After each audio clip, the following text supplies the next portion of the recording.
It's not just about the systems and the dollars. It's about finding a life. And that's where the restaurant prosperity formula comes from. That restaurant prosperity is freedom for your restaurant, the financial freedom you deserve. Without freedom for your restaurant, it doesn't matter what money you make. If you're a prisoner to the business, who cares? And nobody opened their business on purpose to be a charity. Nobody opened their business on purpose to be a prisoner to their business.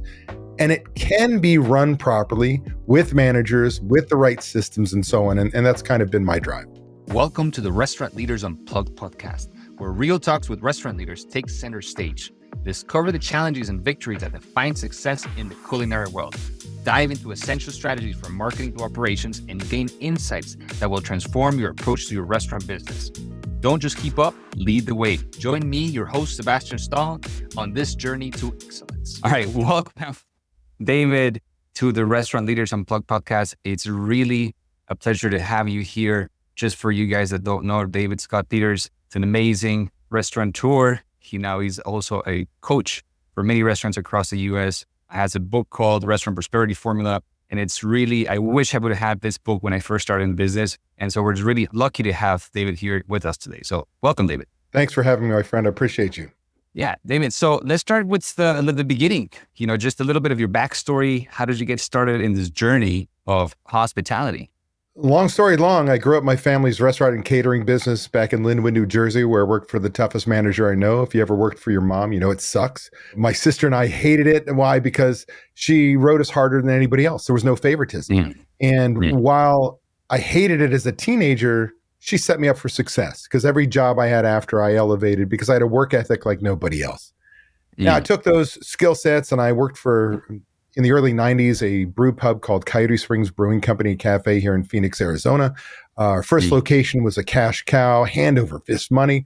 Our second location was like owning a boat, a hole in water in which you throw money. And by then, I'd moved my way into managing 2 locations as an assistant manager, waiting for the third location to be mine. Next thing you know, I was pulled from the schedule for 2 weeks to write budgets and left that position 3 years later as the operations manager, where I learned the importance of what pays your bills, cash, not profits, the importance of having managers, the importance of having systems. And that's where I really cut my teeth. I left there and I worked for a company called Famous Sam's, a 30-unit restaurant sports bar chain here in Arizona. We were going gangbusters. The guys who bought the company wanted to take it public. We were opening 8 stores. I redid the training systems, brought in my own operations team. We were going like gangbusters. But the guys mismanaged the company and under a year, damn near bankrupted the franchisor. And as everybody left, I went and taught at Scottsdale Culinary Institute. I taught management, human resources, wines and spirits. And I was consulting. And the minority shareholders who became the majority shareholders bailing the company out kept asking me to come back. And I finally said yes about 2 weeks before my first child was born. And it was a disaster. It should have been bankrupt. And I was told to turn the company around and sell it in 5 years. I missed that goal by 3 months. I know what it is to be an independent operator. I know what makes a chain successful. And I made it my calling to bring the same systems and tools that chains use without losing our independence. We love our guests. We love our employees. And so while I was selling the company, I started a company 21 years ago that grew into a restaurant training coaching company, seminars, workshops, and eventually software. And a little over 5 years ago, my business partner, who I brought on as one of my members, became a coach and what have you, approached me to buy me out. And while it was earlier than I wanted to, I took it as what was the best option for me and my family. And for the last 5+ years, I've been back to the basics of coaching independent restaurants in a group coaching program situation where it's not just about the systems and the dollars. It's about finding a life. And that's where the restaurant prosperity formula comes from. That restaurant prosperity is freedom for your restaurant, the financial freedom you deserve. Without freedom for your restaurant, it doesn't matter what money you make. If you're a prisoner to the business, who cares? And nobody opened their business on purpose to be a charity. Nobody opened their business on purpose to be a prisoner to their business. And it can be run properly with managers, with the right systems and so on. And that's kind of been my drive. Right. And what inspired this, David? I mean, you were successful with many of the restaurants you're talking about. Did you go through some pain yourself that really led you to say, hey, this is what I want to do to help other restaurant owners? It's probably going to surprise you, but none of that. It was, well, we all grew up, and if you spend any time in the restaurant business, you have lost money. You have had beat your head against the wall because you think people should have common sense. You've had the Karen customers. You've had it all. Like, it does not take long for a brand new restaurateur or manager to learn the ropes real quick of what it's like. It was actually, my mother went to a seminar called $1 Million Speaking. And she got sold into a bigger seminar and was allowed to bring a guest. Now, I was a speech comm major and graduated with a degree in speech communication, interpersonal, organizational in college. And my dad was a motivational speaker. And I got to go with her. I'm like, what did you spend money on? And the next thing you knew, I knew exactly what I wanted to do, because the seminar was about how to, back in the day when info marketing was at its early stages, how to sell your information, my systems, my process, my way. And so I loved being on stage. I used to be an improv comic. I was a speech comm grad and that I didn't know. Loved the industry. And next thing you know, I started a business 2 years before I sold Famous Sam's, my second time through when I came back. And I'll tell you, I've never looked back. This is my dream job, where I can teach people, I can help them get out of a bind or just improve their damn lives and their bottom line. And when people take action, it's amazing. But no, it wasn't that the restaurant industry chewed me up and spit me out. It was, hey, I found what was my calling, to get on stage, to be able to share. And now in group coaching situations and all the things that I've done all the way through software over the years, I really understand what it takes to be successful. Right. That's great, man. That's great. So, David, we're talking about you teaching, of course, restaurant owners how to run a business. What do you find are the most common mistakes that restaurant owners make? And why do you think these are so prevalent? So I can tell you this. When I started 21 years ago, I would have told you that the most common mistakes was that a restaurant owner went in opening their business undercapitalized and couponing. So you think about 20 years ago, couponing. There's just people who were just couponing themselves to death. And then over the years, I'm like, oh, no. The real problem is your food costs out of control, your labor costs out of control. You can't get your manager to do their job. And then really, since writing my book, Restaurant Prosperity Formula, and looking at my most successful restaurant owners that I've worked with, I realized that it is really this one major problem. The reason why most restaurants fail, it's a lack of leadership. And it doesn't mean, most of us are not born leaders. We can become leaders, and that's where systems make up for our weaknesses, communication and budgets and so on and so forth. But the reality is, the reason why restaurants fail is we're not being the leaders our restaurants need, their businesses need, the people need. Like, we're just kind of letting shit happen. We're letting the tail wag the dog. We're reacting to problems. We're stuck in what's called a fixed mindset. Oh, the government did this to me, and my vendor did this to me, and my power company, and my linen people, and we just blame everybody for the problems, and it's woe is me, versus having a growth mindset and going, man, I got the same problems everybody else has, but I will outwork it. I will outlearn it. I will outspend it. I will find a way to make this work, because my job is to move the company forward. And that's where a lot of restaurant owners lose it. They let all the garbage that around us just sits so heavy on our chest that we just can't breathe, and we get stuck in the rut. And you can't. You've got to lead your business. Right. 100%. I actually have some questions about leadership in a second, and we'll get into those, because that's really the focus of this podcast as well, because I really think that's where it's at as well. But can you share one of your toughest cases, restaurants that, that was really failing in many regards, and how did you turn it around? Because you're talking about leadership and all that stuff, which is super important, but where do you draw the line when you see a business or restaurant that can't be turned around? So I'm going to tell you that it starts with, let's go backward. If you follow me, if you find me on the internet, like I litter the internet, I've been doing this for 21 years. Look up David Scott Peter. It's like YouTube. I got a podcast. I got a book. I got, articles. I've got all this. I'm everywhere. And only because I was one of the first, like one of the first 3 people to ever start coaching in the restaurant space. With that said, I can tell you that if you follow me or learn that, I tell you the 2 most important systems any restaurant should have are budgets and recipe costing cards. Sebastian, I'll ask you, it's rhetorical because I know the answer is, what are the 2 systems most restaurants never have? Budgets and recipe cost cards. Why? They're so hard. Boo freaking who? You pick the toughest business I know to be in. You've got to have a plan for success. And people think budgets are one and done, but they're literally your plan, your proactive plan for success. Where are we starting? What systems are I going to put in place? What results will I achieve? How quickly or slowly? And you create your plan. Then you measure the plan and you change it. You measure, you change. Well, I couldn't tell you if a restaurant was not viable until we do the budget. And so it's one of the very first things we do is to find out where you are today. Now, I will tell you, unfortunately, probably 2 times a year, I look a restaurant owner in the eye and go, you should close. And that is heavy. That's heavy shit. To look somebody in the eye and go, you don't have hope. There's no hope. But for most people, they're running. So the concept of prime cost you may be familiar with. If listeners to us right now may not be, that's total cost of goods sold.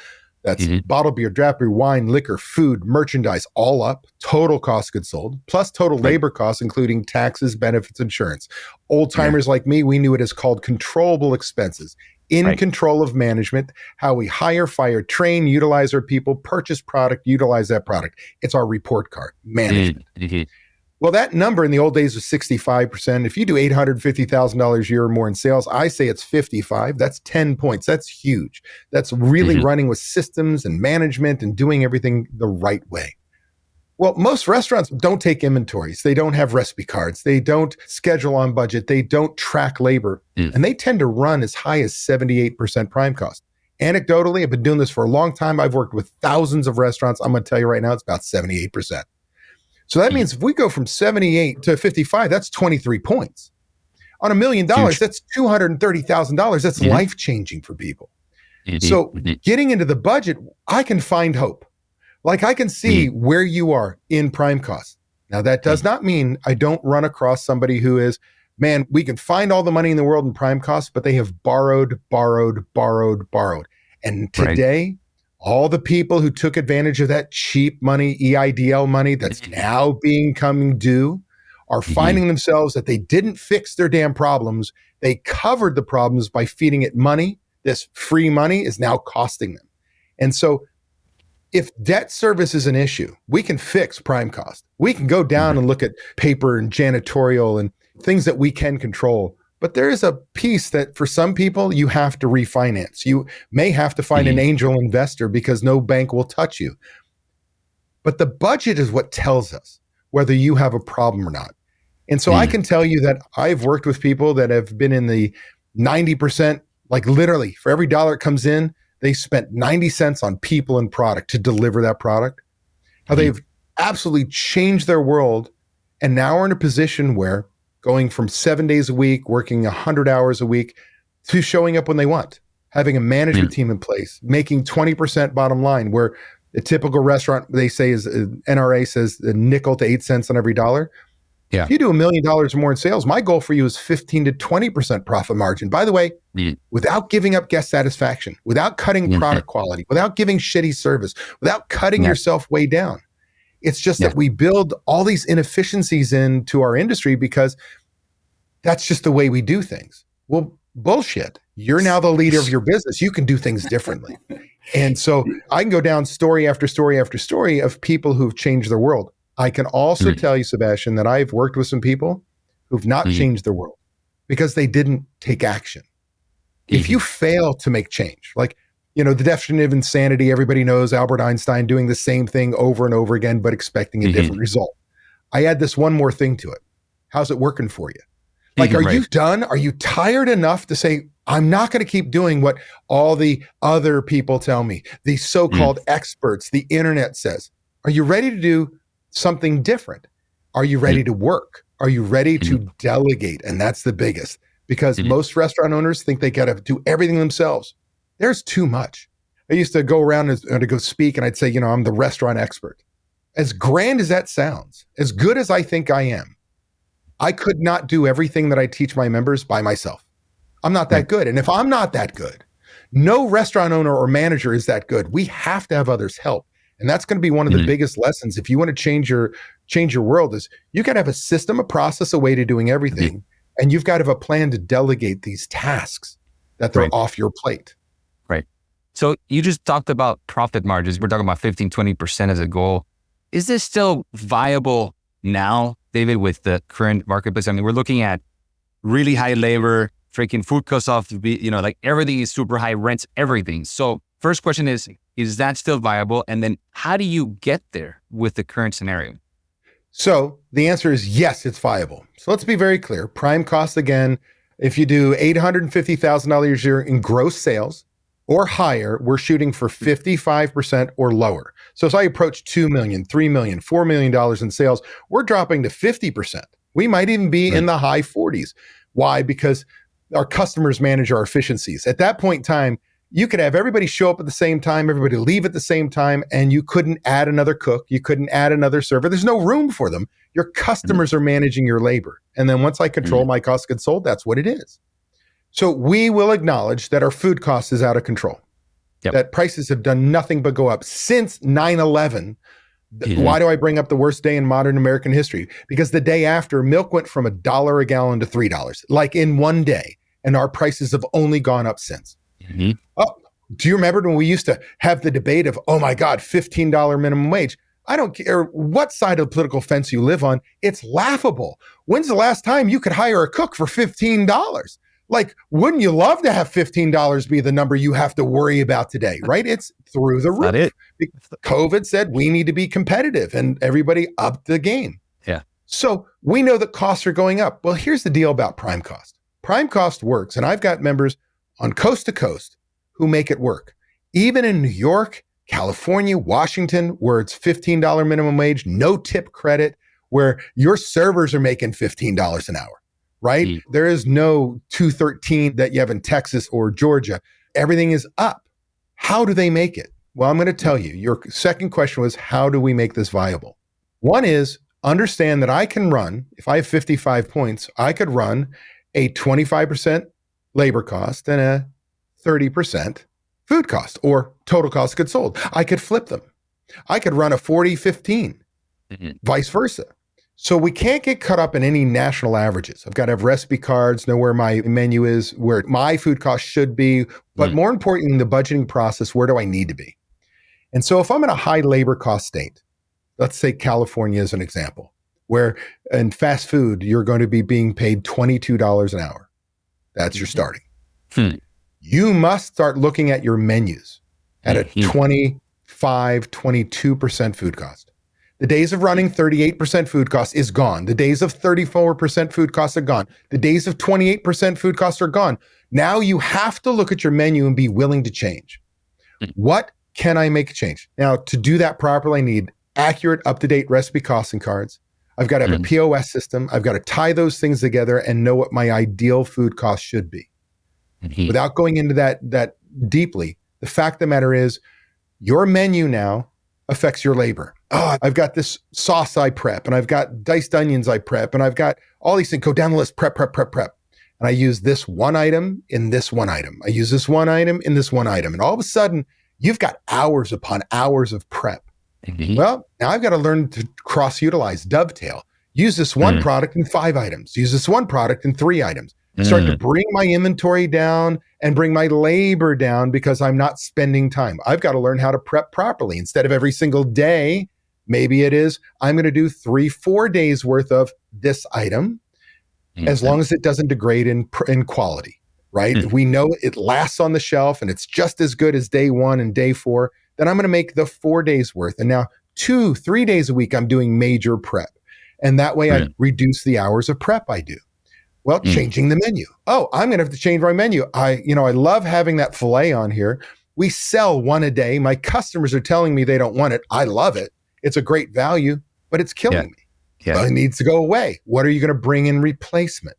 Like for many restaurants, we may be adding flatbreads or pizza or pasta or saute, high quality, high perceived value, low cost. And I can make it from scratch. And all of a sudden, you change your menu. So anybody listening to us right now, if you truly sit there and go, oh my God, how am I going to make 55%? I'm running 68, I'm running 78%. Well, your menu is the key. It's the heart of your business. I'm not asking you to go from being a steakhouse to Mexican food, but I am telling you, you cannot be married to anything. You must be willing to change. So important. David, you're talking about systems here. Because it doesn't matter what's happening. If you implement these systems, you're going to be able to run lean and be able to figure this out. Right. So technology now plays a big part on this stuff, right? On systems and everything. But there's just so much out there, right? What do you recommend to restaurant owners to figure out their tech stack? I mean, if it's independents of starting out, they might not even be looking at this stuff so much, right? So how do you go about selecting the technology stack that you need to implement these systems properly? Well, first of all, the number one piece of equipment you will ever purchase in your tech stack is going to be your POS system. Most people hate them, and they think, oh, and I find, 1,000 people love one POS and 1,000 people hate the same POS. It's really support and how you were set up and so on, but you must have a POS system. If you are running without a POS, you are flying blind. Now, the POS should do a lot of things for us, but mostly I want it to track my sales, keep my cash safe, give me my product mix, be my timekeeper and labor control in some respects. From there, I really wanted to connect with some other apps. So let's take, for instance, if I were to say, hey, what POS system is storming the nation, has been for the last 5, 6, 10 years? Toast. Like, who doesn't have Toast anymore? Like, oh, what do you have? You have Toast, Heartland, Toast Heartland. Like and then the others. And I like a lot of the other ones, but they failed to change. So let's say I have Toast on there. Now, what do I need with that? Well, I need recipe costing card software, right? Food and beverage software. That's a must. Now, there's a lot of options out there. I tend to recommend to my members Margin Edge. I think they've done a real nice job because they are restaurant operators who created software like I did when I created my software. And so that's a great piece. If we're to scheduling, got to have scheduling software. Why? We need an app on our people's phones that they can swap schedules. They can raise their hand. They need something. They can give you their schedule requests. They can get contact information, see their schedules, so on and so forth. Well, I would tell you, 20 years ago, it would have been hot schedules. Today, it's 7 shifts. Like if I go down the list of my members, there's a myriad of some other things that are out there, but it's 7 shift. When it comes to checklists are the key. If you read my book, you're going to see that checklists are the keystone to all of your systems. You can't get a manager to follow a checklist. What the hell makes you think they're going to wake up Sunday taking inventory accurately and give a shit? They're not. So I use Jolt. I actually buy a year subscription for my members to Jolt, Jolt. No, we used to use that software at other restaurants. It's tremendous when it's used properly. Now, so we got our food and beverage software, we got our scheduling software, we got our checklist to impose our will without being there. From there, there's a myriad of other things that you could add, from loyalty programs and some social media things that we've got out there. You may be going to catering, and there's a myriad of software for there. You also want to look at reservations and online ordering. Beautiful thing about Toast, and negative, if they want it, they buy it. So they've got a lot of sister companies that can tie into the Toast and tie into your website. You've got to have a website, whether that's a pop menu or, I'm just now blanking on where my most of my members are. It'll come to me. Bento box for websites? Yeah, Bento. Yeah, that's probably the most popular out there right now. And so all of a sudden you start going down. Here's the challenge. I just went down a myriad of tech stack stuff, and there's more. And I would not run my restaurant without those pieces of software. Where's our frickin' margins going to go? Now start remembering when I said the old number for prime cost is 65, my number is 55 or under. When you've got all these things stealing from your back pocket, you've got to make it up somewhere. Again, the key is providing your guests the best experience possible, making sure that whatever price point you are, you provide a value. And if you take care of the guest, we can bring the prime cost down and we can afford these other items. So now let's go further backwards to the budget. If I were looking at it, I'm going to do about 25% cost of goods sold, 25% labor cost, give or take 5 points, right? It's 25 is 50. I could run a higher labor cost, a lower food cost. I could do whatever it is. I got 55 points. Then in operating expenses, with all that tech stack we just talked about, with paper, janitorial, occupancy cost, advertising, all the things we've got to run the restaurant, we're looking for about 25 points to 30. So when you do the math, this is how we get to that 15 to 20% profit margin. And think about it. How do you know where you are if you don't have a budget to take us all the way back? The budget is critical. Otherwise, you're flying blind. You're just running with your gut and your bank account. Even if you make money, you're leaving a ton of money on the table. Yeah, 100%. So David, thank you for that answer. Very helpful. And now, let's jump into leadership. We were just talking about how important leadership is, and it's really the key. So in your opinion, what's the single most important attribute of a good leader? It's being an active listener. I'm going to tell you right now, if you can empathize and truly listen to your people, you learn. If you think you know everything, if you think you're supposed to direct everything that happens and you're only one with the best ideas, you're in deep shit. You've got incredibly talented people around you. Yes, we've got some people who are taking advantage of us because we've not been leading them. We've got people who may not be high in the creative side of the restaurant industry, but they can do what they need to do. But the people who do their job 6-8 hours a day often have the best ideas because they sit there and do that job every single day. We get too stuck in our four walls. So being an active listener is probably one of the most important. But I will tell you that on top of that, that two personality traits that the most successful people I've ever worked with all possess is one, they have a passion for hospitality. If you don't love taking care of your guest, this is not the place to be. It will eat you up. And the others, they're persistent. Like you will come across speed bump after speed bump after speed bump, challenges that come at you left and right. How you handle those with a growth mindset versus a fixed mindset, that truly defines you. So I think you've got to be an active listener, but if you don't love the industry, if you don't love taking care of people, if you aren't willing to go through some hard times, it's not the right place for you to be. Yeah, 100%. I think you just touched on a lot of things. And I think the key factor here is you're talking about humility as well. To be an active listener and to do that, to be able to really listen to your team, there needs to be some sense of humility. And that's what I found to be one of the key ingredients in my journey. Because when I was young and I was doing this whole thing, I thought that I just needed to be the one coming up with all the ideas and coming up with this and defining solutions. At the end of the day, through hard lessons, that's just not the way to go. Again, just because you own a restaurant doesn't make you a leader. So this is where the systems come in. So for instance, I have what I call the restaurant leadership compass. Where do you fall? I draw this outside white puffy cloud, and the people on the outside of this are what I call the crazy makers. Like they are the crisis people. It's everybody else's fault. And often they hate guests. They hate employees. I'm like, why the hell did you get in the restaurant business? Those are people we can never help. You, me, anybody, because they're just so close-minded. It's somebody else's problem. And they're too damn smart to say, I don't know what I don't know. Let me go learn from someone.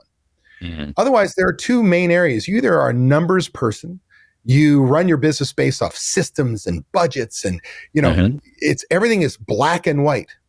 The unfortunate reality is often these people are impatient, think people have common sense, burn through managers because they think they should know what the hell to do, and it's just easy.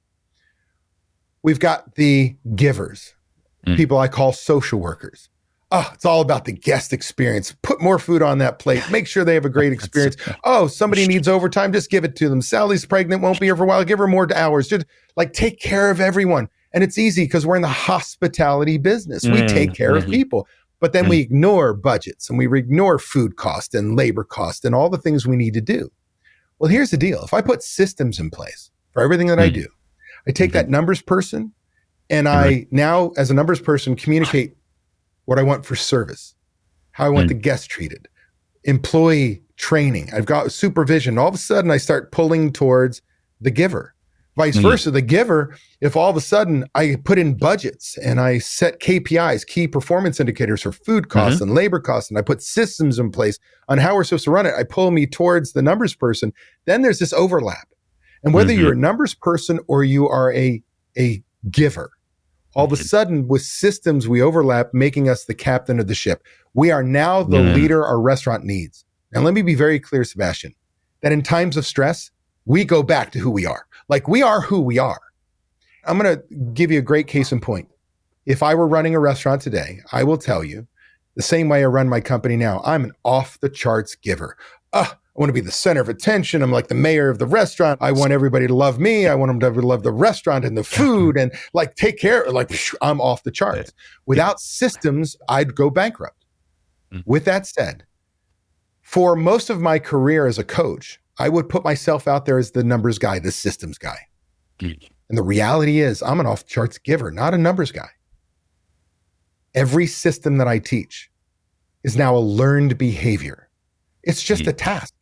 I have learned and made it a part of what I do. It's not my natural state. It has become my natural state because I've just done it so many times that I just follow the system, the process, the way, and it makes up for my leadership deficit. Yeah. And that's how you become the leader. You've got to have those systems. That is fantastic, David, because my next question was about this stuff and you just helped me so much, by the way, because I am like you. I am a giver. And that's just my nature. I'm an empath. And the problem with that is that I will fall victim to my emotions.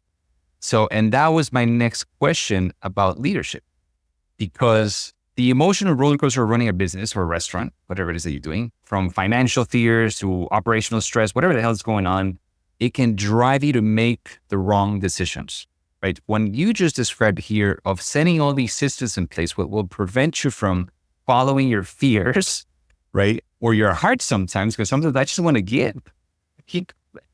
Yeah. So I guess you just answered my question, because that was my question. How do you coach people through these things? Because again, you will return back to those fears, especially if you had issues when you were a kid, whatever the hell was happening is going to drive you. And it's hard to deal with that as a leader. This is again kind of where budgets come in. This is where systems come in. Mm-hmm. When you can start to run your business based on your system, your process, your way versus your gut, follow me for 3 days, listen to what I do, and then come in every day and find people doing something wrong and saying, wrong, fix it, wrong, fix it, wrong, fix it. And today with millennials and younger, they're going to leave you. Hell, they're going to ghost your ass. They're not even going to tell you they're quit. They just go away. Yep. Like the days of being abused emotionally, like when I grew up in the restaurant business in the 80s and 90s, that's gone. Can't do it. Yeah. So when I teach my managers, my systems, and I get them to a point where I'm able to hold them accountable. Now, here's the deal. If I were to say, Sebastian, I'm going to hold you accountable and you are my manager, it comes across as a negative. Like I have a fist in your face. Go ahead, screw up. I'm going to hold your ass accountable. But I change it to answerable. See, if you know what your obligations are, you make a decision and then you're answerable for the resulting consequences. So I've got to teach you what your job is, how to do it, how well it should be done, more importantly, by when. Not just follow me for 3 days. If I've got to teach you how to count a bar drawer back to $300, I don't just say, follow me 3 days and tell you what you did wrong every single day after. I show you how to do it. Then I have you do it. And I have you take notes and I have you redo it. And you ask questions. Now, whether that's 3 times counting out a bar drawer, it's 10 times. As long as you keep showing me you're learning and you're trying. Well, now what am I going to do? I wait until you ask no more questions. From that point forward, I can hold you accountable. See, you know what your job is, your obligation. Now, every night you make a decision. Do your job, don't do your job. If you do your job, fantastic. If you don't, you are now answerable. And when I come across you and go, dude, why didn't you do that? You don't go, well, you didn't tell me I had to count the drawer every night I close. Like it is, oh, I'm so sorry. It'll never happen again. So we take that miscommunication out. We take the conflict out of the business and we just make it black and white. As long as I coach my people, my goal is always to teach them. My goal is to add correction. My job is to find them doing something right. But more importantly, make sure they know their job. If they know it, it's so much easier to run your restaurant. It's when they don't, we get frustrated and then we take it back because they did it wrong. And we get a new manager, we get a new employee. We just keep making change. And you're just stuck doing everything yourself. Man, I'm into that, man. That's with every business, David. Amen. For sure. I could have a tire retail store. It's the same stuff. Cost of goods sold is cost of goods sold. Labor is labor. But I just don't know their business and I don't know their margins and I don't have any stories. Yeah. Well, that's what we do. You know, we work with restaurant people, but that's great, David. So you also emphasize the importance of company culture. Yeah. And in your book, you talk about this. You're big on this whole thing. And I totally agree. But how does leadership play a role in cultivating a strong culture? And what are the defining characteristics of a great company culture? So I think number one, as a leader, if you want to define your company culture, the one thing that most restaurants don't do is number one, define their why and share their why. Why the hell did you open your business? You need to share that passion, that dream you have, why you're doing it and where you're going. And you need to share it with every new employee. You've got to share it with every vendor. You've got to share it with every one of your customers. You've got to share it on your website and you've got to tell people on a daily basis. If you're not telling somebody every single day why you opened your business, we're missing the boat. Because how do people know where they're supposed to be going if they don't know your passion, your dream, and why we're doing what we're doing? So it starts with that as the visionary of your business. You've got to tell them the direction you're going. Well, if I've got that and I've got my team and I want to lead this, I need to have a positive work environment. a great company culture. And I often tell people the systems part that I teach you are easy. Putting in a key item tracker to count 5 to 15 items every shift to make sure nothing's stolen, that shit's easy. To do a recipe card is not difficult. It's time consuming. But there's a system, a process. Wait, it's really easy. I don't change your world because we put a budget in place. I don't change your world because we put systems in place. You change your world because you change your company culture. You say there is an expectation. See, our employees will reach as low as we set the bar. If we keep, long ticket times, boss, I need another cook. You add another cook. Our food, I'm out of food and I need more food. And nobody looks why the food is gone. Instead, we buy more. We just write a check. We fix everything. And next thing you know, we have labor creep. Next thing you know, our food costs out of control. Next thing you know, we're like, oh my gosh, what is going on? Because we keep lowering the bar. Instead, I need to train people on my systems. So in order to become an employer of choice, to have a great company culture, I've got to have systems in place. I have to have good supervision on every shift, not a bartender running the restaurant, a manager or manager type who is playing manager in a full service. And quick serve, that's a working position. I've got to make sure that I've got good pay. You don't have to be the top in your market, but you got to be competitive. I've got to have training, great training. Don't just follow somebody for 3 days and have somebody who's been working for you for 10 years show everybody how to circumvent the systems you really want done. Your system, your process, your way, great training. Your employees have to see that there's a potential growth for them if they want it. There are going to be some people who want to stay in the same position because that's where they're comfortable, and that's fine. But most of us want to see, and especially younger generations, is there a path to success that I can move up the food chain if I want, and there's a way to get there. But more importantly, you have to become an employer of choice by making sure your employees feel appreciated. They don't have to like you. They have to feel like they're contributing, they're a part of something bigger, that they truly make a difference in your business and you need and want them there. That's really how it's done. Yeah, that's great, David. So we're talking about company culture, we're talking about these things, and that leads me to hiring, because I think that's an issue that many restaurant owners have with, how do I select people, right? Because as you know, we're in need. Man, this position's empty. I need a bartender, whatever. And you just the first person that shows up, you end up hiring, right? And so what advice do you have for restaurant owners in the process of hiring? So there's two things. One is, let's address the negative. Oh my God, I can't find anybody. These people suck today. Man, every generation got bitched and moaned about. You got to be kidding me. I'm a Gen Xer, man. I have heard it all. My generation got bitched and moaned about, like, oh, they don't have the same work ethic, No, you're not attracting good people because word on the street is you suck. You suck to work for. You don't have management. You're bad pay. People get yelled at, like blah, blah, blah. You're just bad company culture. So do know that company culture piece when it comes to hiring is the key, becoming an employer of choice. And oh, by the way, if you start that journey today and you've got a bad culture, understand this is a 6 month to a year journey. There is nobody in this world can give you the tools that in 30 days, you're the best restaurant in the world.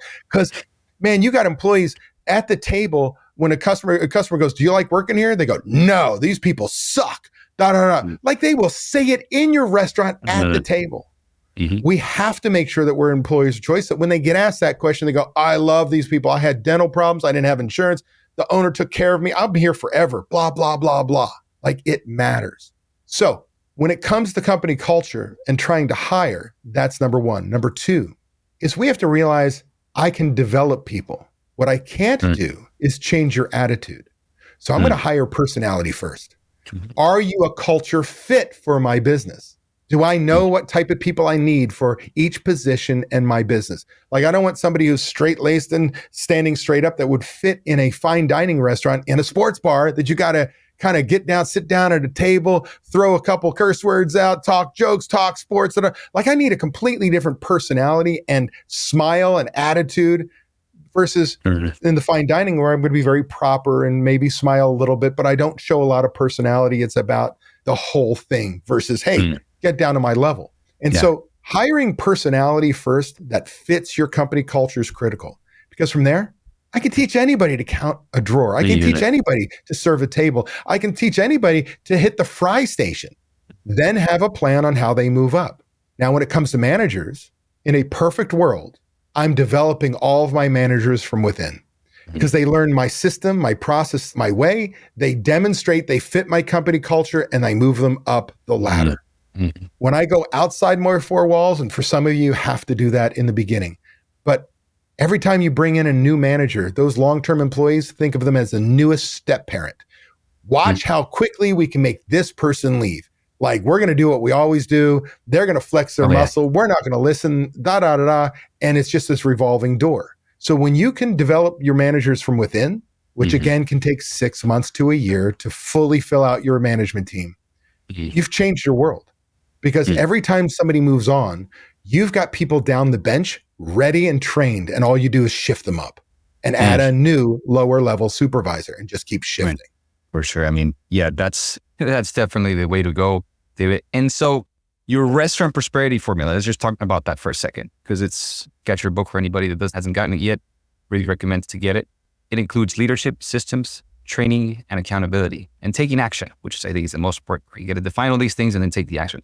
Can you break it down a little bit for the audience here of how this system works? Yeah. So I just want to be very clear. I am not the smartest guy in the world. I truly am not.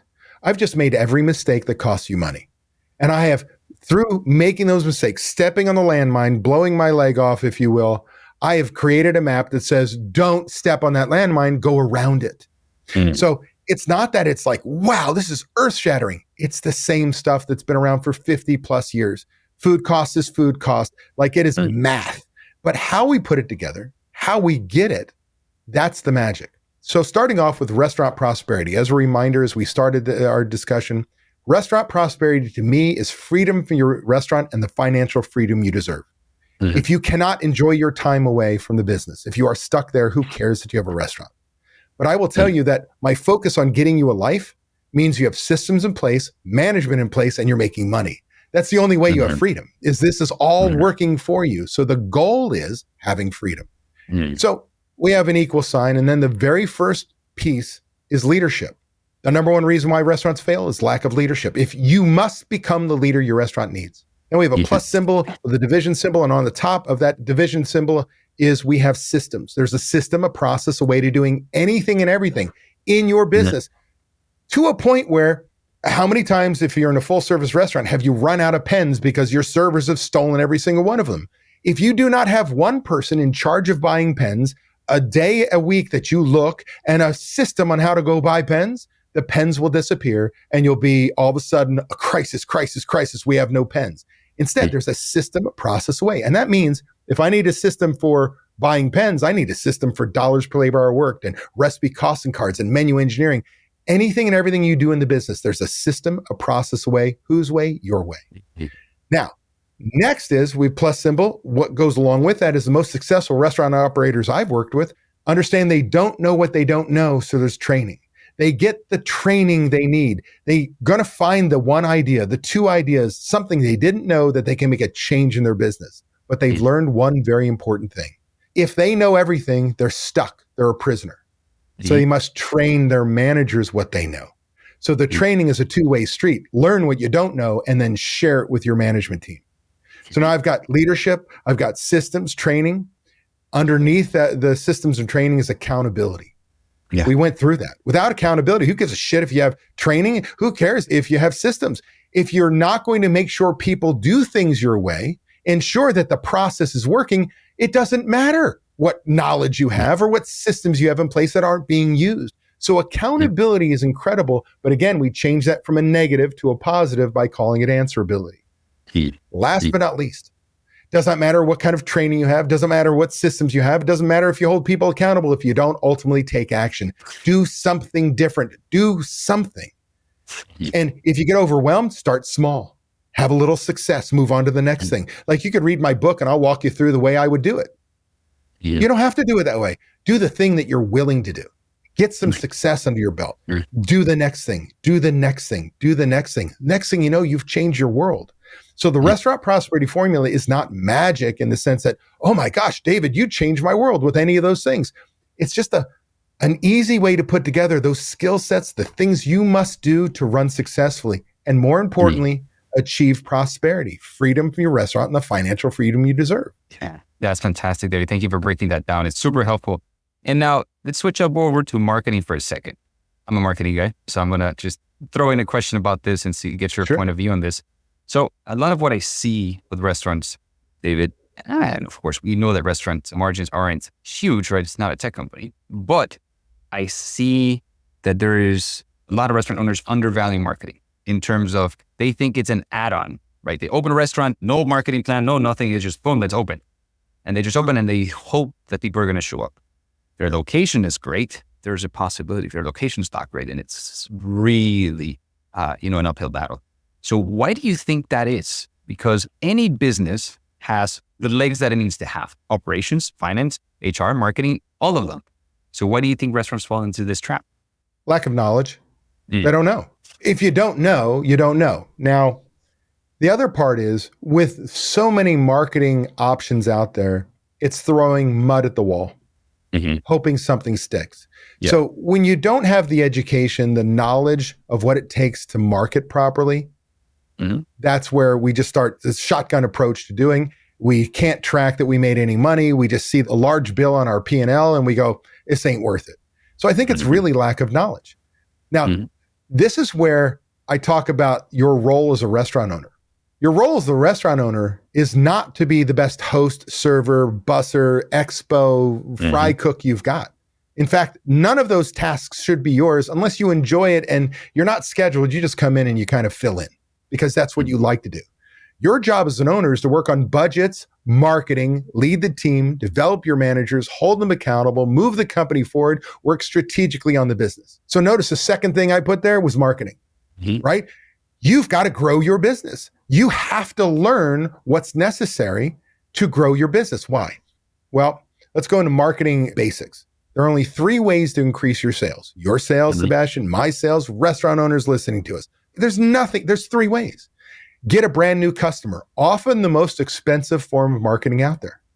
Finding a new person, because we have people who die. We've got people who move out of the area. We've got people that we've pissed off. Like, customers are going to go away. I've got to replace them. I've got to get brand new customers. I've got to get customers to come back more often.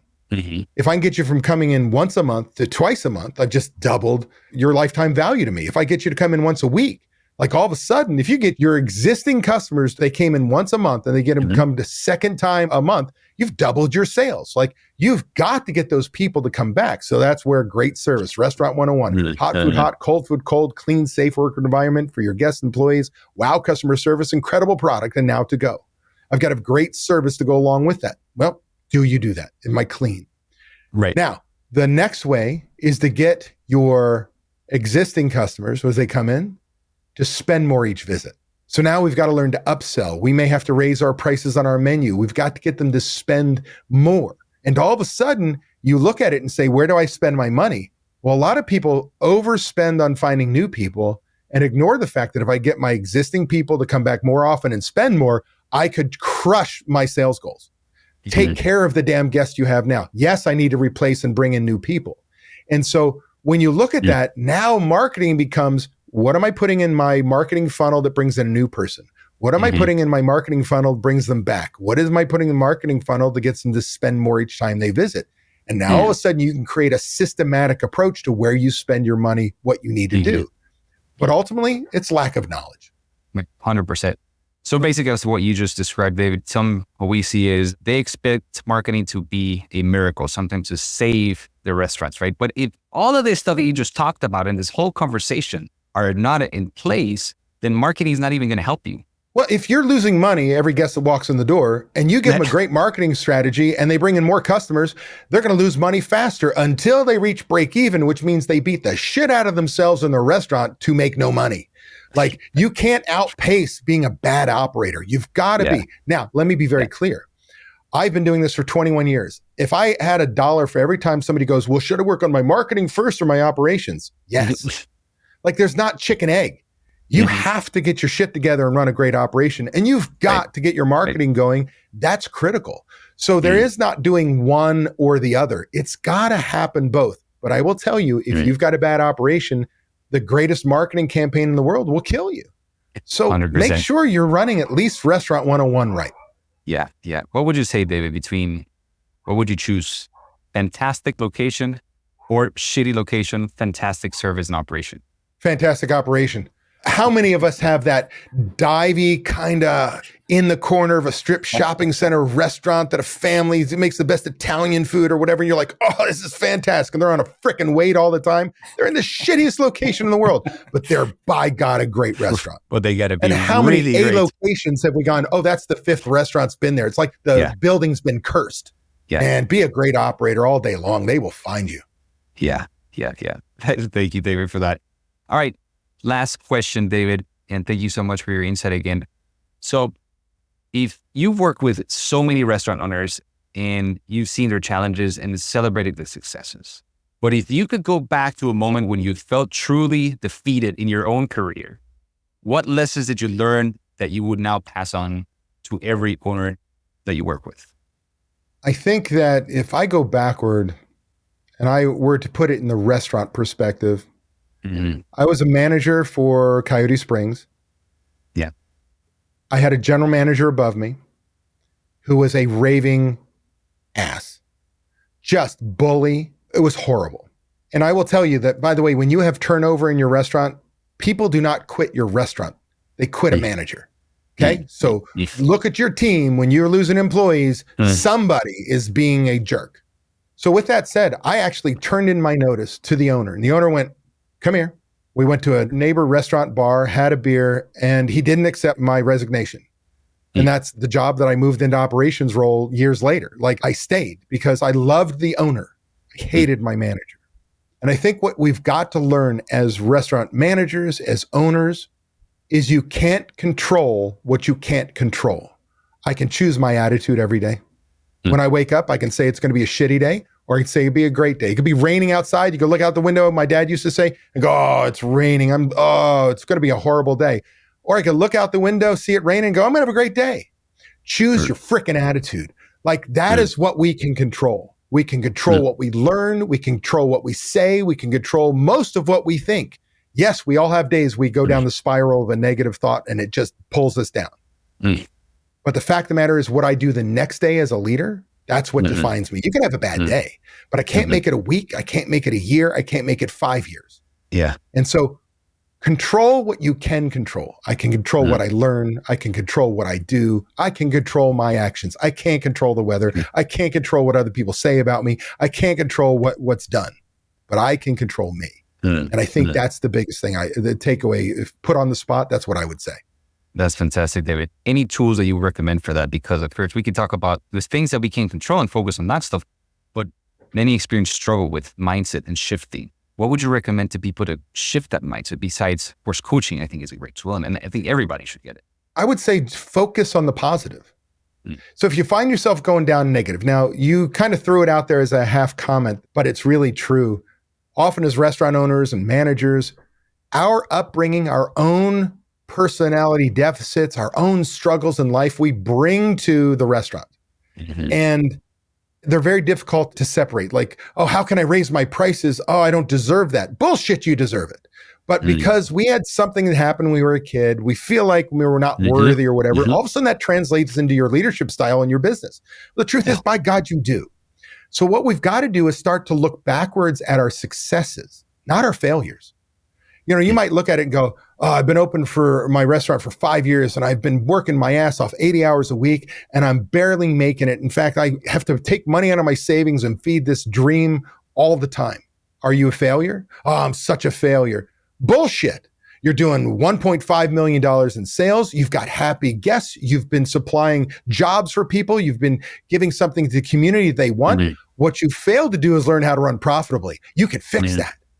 So look backwards and go, people love my food. People love my service. People love all these things. There are these positives. I am a success. I may not be a financial success, but I'm a successful operator. Now, what am I going to do? What can I control? I can learn what I don't know. I can change how I do things. I can implement systems. I can start to delegate. And all of a sudden, when I can focus on the positives, it makes it easier to see the brightness that's in front of you versus the darkness that's behind you. 100%. It's all about perspective. You just talked about that. And for me, you know, I use the different tools. Everything you talked about, I think writing a gratitude list, looking at the positive things and writing them down, because just putting them in your head for 5 minutes is just not going to work. right? And then changing the way you think. I think meditation for me, it's been huge because it kind of shifts that. And for many of us today, I will tell you, here's the positive of what COVID brought. It brought to the forefront that it's not a stigma if you need help with counseling, with yourself, with who you are. It's okay. Mental health is not a negative now, it's a positive. Like if you're in the downy dumps, truly in the downy dumps, you are depressed, maybe even bipolar or manic or whatever. Like you've gotten to a point where you cannot pull your ass out by yourself. Go get somebody to help you. It's okay. It's okay. In fact, I would tell you to do it because we have too many people in our industry that medicate those feelings with alcohol, drugs, bad debauchery, pick the behavior. When the truth of the matter is, if we own it and say it's okay to get help, go get the damn help, you are going to be a better leader. You're going to be a better manager. You're going to be a better person to all of your friends and family. And when it comes to shifting mindset, sometimes we need help. Yeah, no, 100%. Well, David, thank you so much again for your insights. This was a fantastic conversation. For anybody that wants to get in touch with you, of course, they can just Google David Scott Peters and they'll find you. Is there anywhere in particular that you want to direct people to get in touch with you? 100%. You can do a couple things. You can email me directly at david@davidscottpeters.com. Go to my website, davidscottpeters.com. Go check me out. I've got a podcast called Restaurant Prosperity Formula. I've got a YouTube channel, which is David Scott Peters, where I put weekly tips up and there's years and years worth of tips. I've got my book, Restaurant Prosperity Formula, out there, and a myriad of other ways. But if you want to, dip your toe in and learn more about what I do, there's plenty of free ways to kind of gain information and see if there's a fit. Because I'm not the right coach for everybody. This is my personality. This is how I am all the time. So love me, hate me. If you don't like me, there's a coach out there for you. But if you're ready to make change, I'd love to talk with you. Fantastic. Well, thanks again, David. Thank you so much for your time. Thank you.